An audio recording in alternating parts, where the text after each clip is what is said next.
What can I do for you, my friend? Why do you insist on exhuming the past? I was a slave. A vampire spawn. Kept by the Tsar family. Perhaps I still am. I was never able to resist their commands. But now, I've been conveniently lost. They won't ever control me again. It's simple. Just find a vampire that will drink your blood and turn you into a vampire spawn. Their obedient puppet. In theory, the next step is to drink their blood. Once you've done that, you're free and a true vampire. People think the biggest threat to a vampire is a cleric with a stake. It's not. The biggest threat to a vampire is another vampire. They're scheming, paranoid, power-hungry beasts. So why would any vampire give up control over a spawn to create a competitor? Trust me, it doesn't happen.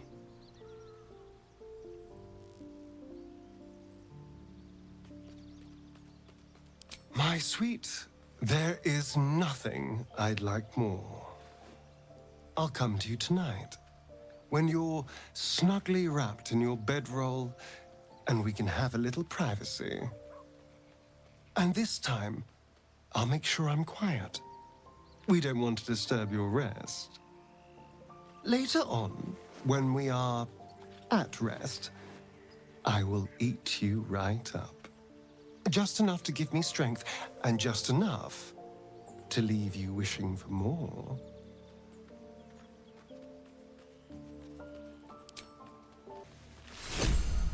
I suppose you want to hear about Cazador. I don't want to say a damned thing, but that won't do anyone any good.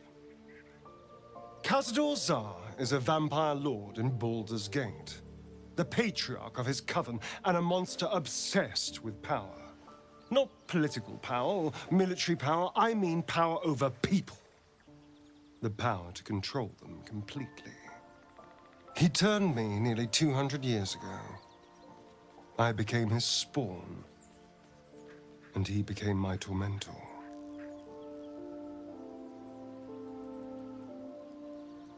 Not him, no.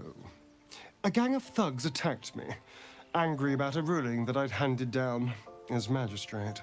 They beat me to death's door when Cazador appeared. He chased them off and offered to save me, to give me eternal life. Given that my choices were eternal life or bleed to death on the street, I took him up on the offer. It was only afterwards I realized just how long eternity could be.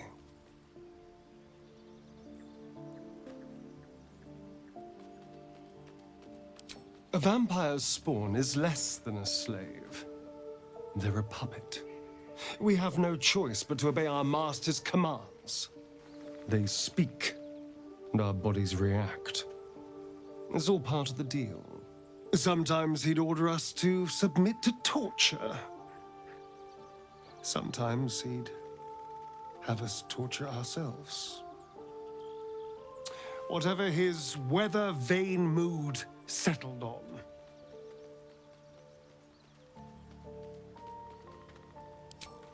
I will, but I won't take it for granted. The Mind Flayers aren't the only monsters out there, and they might not be the only ones hunting us.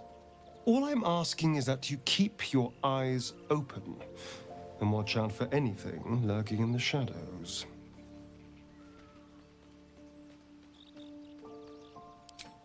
What more could I ask? Now, is that all?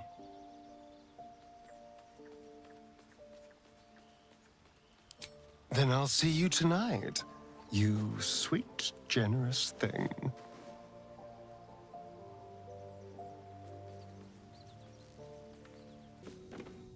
There you are, my friend.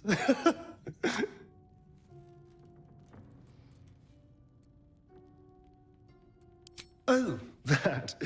A scratch. I ran afoul of a bear. He took a little of my blood. I took all of his.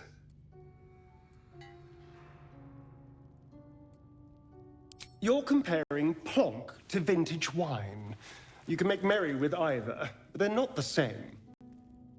But Cazador fed me rats and bugs. And when you're used to drinking from a sewer, even plonk is a marked improvement.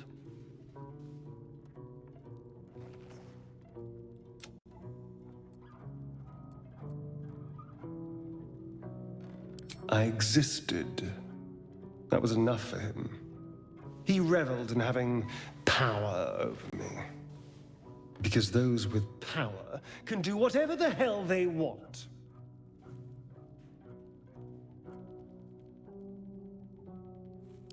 Well, yes. You can't look at the world and tell me I'm wrong.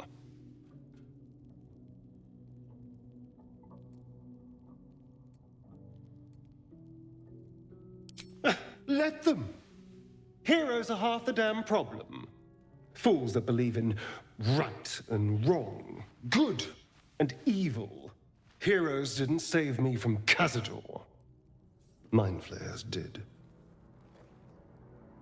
They gave me a gift. The strength to take my own freedom. I'm embracing this power. You should too.